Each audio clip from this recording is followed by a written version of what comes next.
And then he said the words that broke me forever. You think you are the only one who deserves a good woman. Hello guys, Sugar Plum here again, and this is Confess with Sugar. And just like I always do, I'm going to read out this story for you guys to listen to. Please don't share my identity. You can say a man sent you this. I just want people to hear it, maybe learn from it. Because what happened to me, I still don't believe it myself. I used to think things like this only happened in movies, but it happened to me in my own house. I built my life around a woman, and she took everything from me, including my own blood.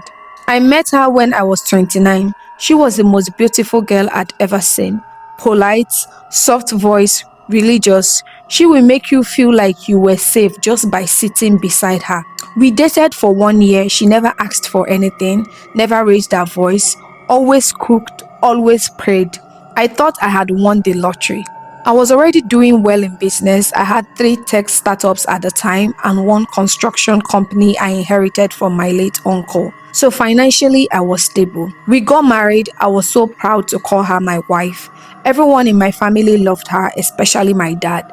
After marriage, we had 5 kids, beautiful children. I was always working, traveling, signing deals, and expanding the business. But I made sure they lacked nothing. I gave my wife everything: a car, monthly allowance, private chef, housekeeper. In fact, everything she wanted. But I didn't know I was feeding a snake. She was cheating, not with one man, not with two, with multiple men. And one of them was my father. Ha! I didn't expect anything. I was always working. I thought I was providing for the family.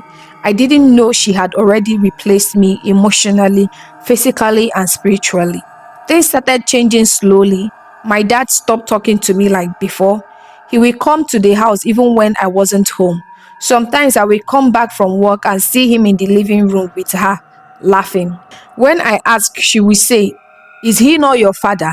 Is he a stranger?" I thought I was overthinking.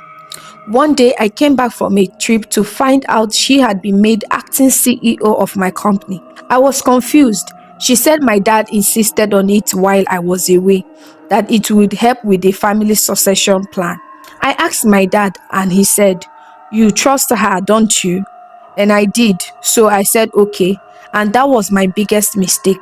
2 weeks later, all my executive powers were revoked. She had changed the company document. HR started reporting to her. Company funds were being rerouted. I was pushed aside like a worker in my own business. Still, I kept quiet because I loved her. I thought it was just temporary. Then the biggest shock came during a routine medical test. My last son needed a blood transfusion, and they asked me to come in for matching. The doctor looked at me and said, "Sir, are you sure you are the father?" I said, "Yes, of course." He said, "You can't be. Your blood type doesn't match, and this isn't just a one-off, it's genetic." I insisted we test all the kids. Only 2 out of 5 were mine. My heart stopped. I cried like a baby. I confronted her, and she didn't even deny it. She looked me in the eyes and said, "What are you going to do? You gave me everything. I only did what I had to do to survive in a man's world." I almost lost my mind. That night, I went to my dad. I needed someone to talk to, someone to help me understand what was going on.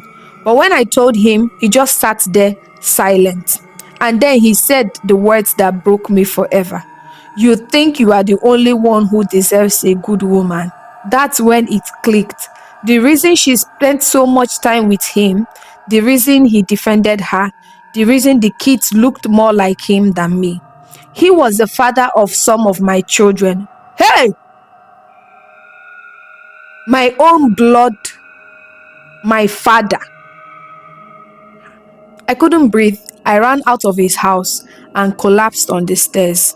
I stayed in a hotel for days. I didn't go to work. I didn't speak to anyone. Then I got a letter, legal, stamped.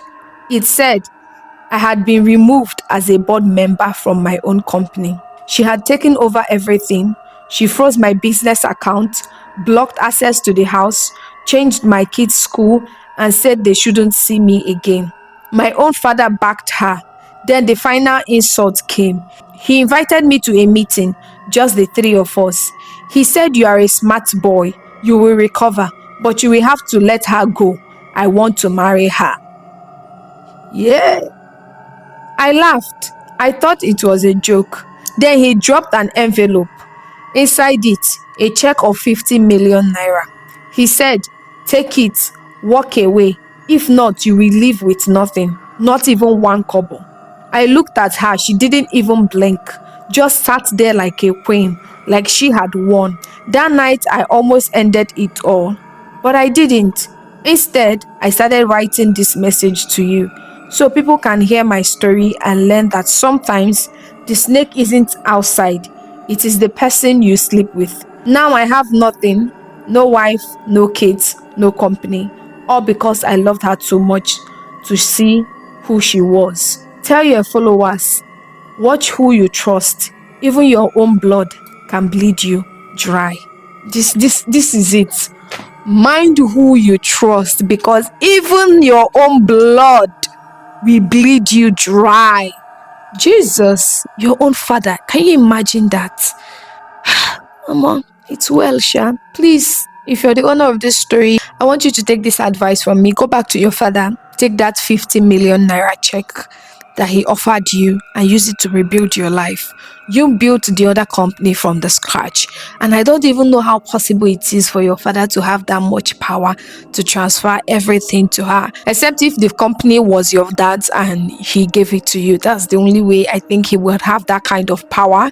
Or he's a board member in your company. Take the 50 million, start all over again. It's never too late to start again. Don't just walk away. Don't leave, because now you've walked away. You don't have money, you don't have wife, you don't have kids. The kids are always going to be yours. The ones that are yours biologically, they're always going to be yours. So just take the money and rebuild your life and come back. I want you to know that the whole Sugar Plum community is behind you and we are rooting for you.